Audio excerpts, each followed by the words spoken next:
Good afternoon, my name is Miguel Villamayor and I will be presenting my paper entitled Di-estrikto or Di-estrikto, Rizal's Philosophy of Nonviolence. First, let's go through an overview of my paper. The aim of this paper is to discuss whether or not Rizal's philosophy of nonviolence is a philosophical work or just a personal belief, accomplishing this by using Ronaldo Gripaldo's work entitled Rizal's Philosophy of Nonviolence as the main source.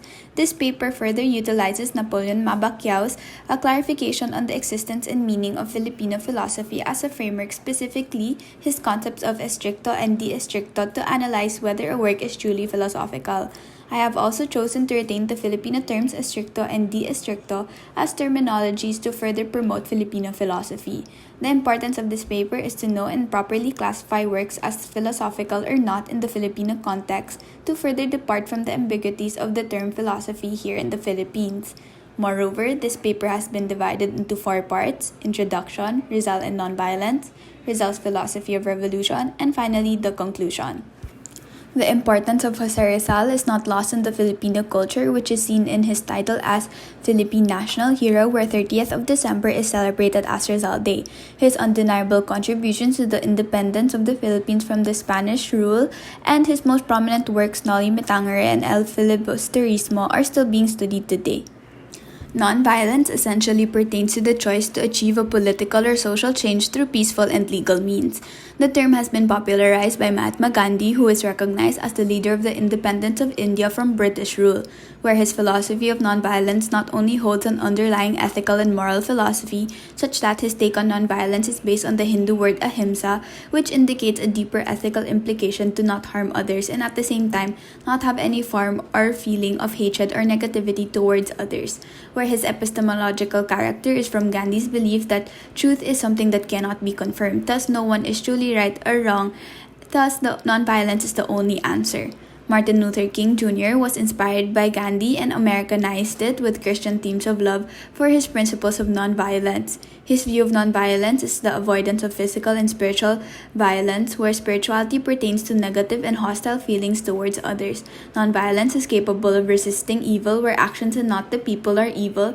This is possible by being motivated to the goal of brotherly love and understanding while maintaining hope for the future. They both have similarities, but essentially, Martin Luther King Jr. had a more Christian and political belief in nonviolence, while Gandhi had an ethical moral belief in it. Moving forward to Rizal and nonviolence, Rizal's belief in nonviolence stemmed from his political idea that the government reflects the people and the people consequently reflect the government. Important, as Rizal believed the Filipinos were not ready for revolution, thus a nonviolent reform is the only solution. Rizal believed the Filipinos to be unenlightened because of the theocratic rule, a government run by divine guidance, which further oppressed the Filipinos as they learned to leave everything to God, and with this thinking, they were blinded by a false sense of reality. This then is the reason why Rizal did not agree with a violent revolution, as to him, people need to be educated first with civic virtues such as nationalism and love of fellow countrymen. Expressions of his nonviolence can also be seen in his propaganda movement, which consisted in writing articles and letters to various magazines and newspapers. Let us now define di-estriktong philosophy. Mabaquiao listed 3 necessary conditions for something to be called a work of philosophy. The first is that the subject must be one that aims to answer or discuss foundational questions. Foundational questions can be thought of as when a philosopher sees themselves as against the universe. This will lead us to ask questions such as, who am I that perceives this world? Is this world that I'm perceiving real? These foundational questions reflect on the basis of our beliefs in relation to the world. These questions also have a universal character, as it is questioning the foundations of the world and everything in it. The second condition is the method of inquiry, where the work being assessed must use a philosophical method such as existentialism, analytic, logic, and many more. The third condition is that it uses a philosophical argumentation when elucidating a thought. As philosophers discuss the foundations of beliefs and not the beliefs itself, proper argumentation is needed. These conditions will be used to analyze Rizal's philosophy of nonviolence. We will now start by examining whether Rizal's nonviolence has the aspects of a philosophical subject, thus it must ask foundational questions and it must be universal.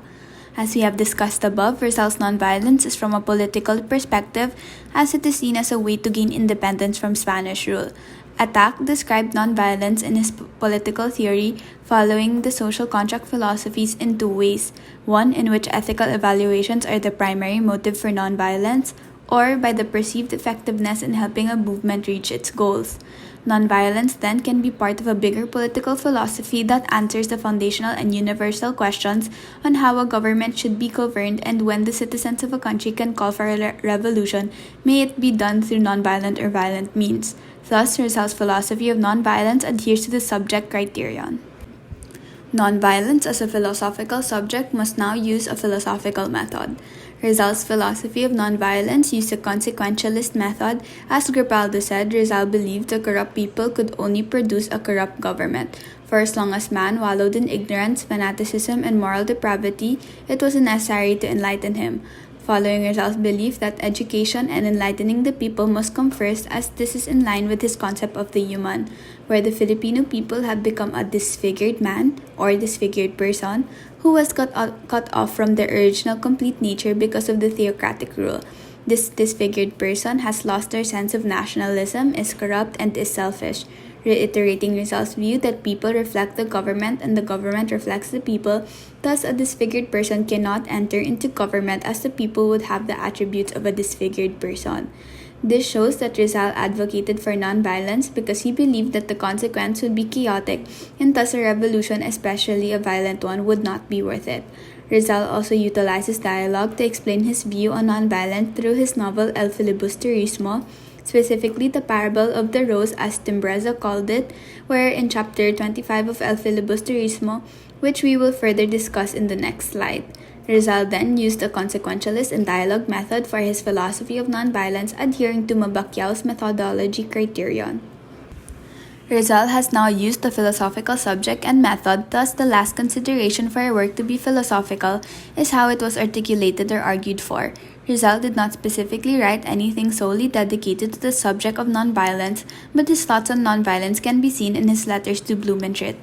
If to make my country happy, I would have to act vilely, I would refuse to do so because I am sure that what is built on sand will collapse sooner or later. End quote. It was Rizal's belief that violence is futile because of the unenlightened state of the Filipinos, therefore the only plausible choice for Rizal is a nonviolent reform. We can further see Rizal's philosophy of nonviolence in the parable of the rose, as Timbreza calls it, where Tasio the philosopher discusses the strength and survival of a rose plant because of its ability to bow to the strong winds. This shows that in some situations, nonviolence is the right option in order for one to survive. I have constructed the dialogue in a basic argumentation form. Premise A: flexible things can survive winds because they can bend when the wind blows. B: a rose is a flexible thing. C: to survive an obstacle is to show strength. D: a strong wind is an obstacle. E: thus to survive a strong wind is to show strength. F: a rose can survive strong winds because it will bend when the wind blows. Therefore, a rose is showing strength because it survived an obstacle. This argumentation shows Rizal's philosophy that nonviolence should be practiced in order for people to survive a strong wind or a problematic government.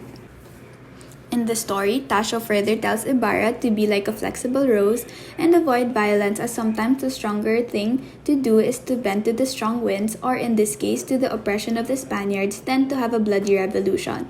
Since to Rizal, even if the Filipinos would win in the revolution, it would still end in chaos as the Filipinos are not enlightened to rule themselves. The argument above, which was illustrated through dialogue in the El Filibusterismo, then is Rizal's philosophical argument for nonviolence. Thus, Rizal's philosophy of nonviolence is an di-estriktong philosophy, which has the attributes of a philosophical subject, method, and argumentation. Now that Rizal's philosophy of nonviolence has been analyzed and established as an di-estriktong use of philosophy, all the characteristics of di-estriktong philosophy then are too narrow to encompass Rizal's philosophy of nonviolence, as the di-estriktong conditions are synonymous with beliefs, ideologies, and tips. Second, it has a philosophical essence in its belief but remains as a claim, as no philosophical method or argumentation is used. As Rizal's philosophy is not merely a belief, it cannot just be classified as synonymous to words like ideas, beliefs, and principles, as this would undermine its philosophical character. For the second condition, Rizal did not just stop at believing in nonviolence, but in fact argued for it through philosophical means, therefore it cannot also just be said to be a claim. Thus, this proves that Rizal's philosophy of nonviolence is one under the di-estriktong classification of Mabaquiao. This paper further argues that Rizal's philosophy of nonviolence is better suited to be called Rizal's philosophy of revolution or reform. Rizal's philosophy then of political revolution or reform is that for a revolution or reform to be successful, the people must personally be of reason and equipped with civic virtues. Rizal believes that intelligence is the foundation of freedom and independence, end quote. Thus, Rizal's approach to revolution or reform is one of education. Education can be labeled as nonviolent, so we can say that nonviolence is the approach of Rizal to his philosophical concept of revolution. Giving further depth to Rizal's view on nonviolent revolution or reform, Gripaldo discusses that for Rizal, the revolution for patriotic causes would be resorted to only as a last recourse, but in no way should it be used for personal revenge.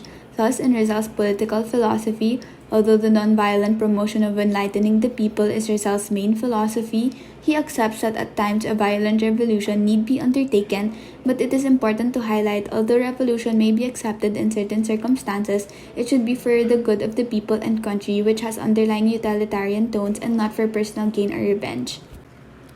To conclude my paper, although Rizal changed his mind on the plausibility of nonviolence in the last months of his life, the importance of his philosophy of nonviolent revolutions or reform is one worth further researching on.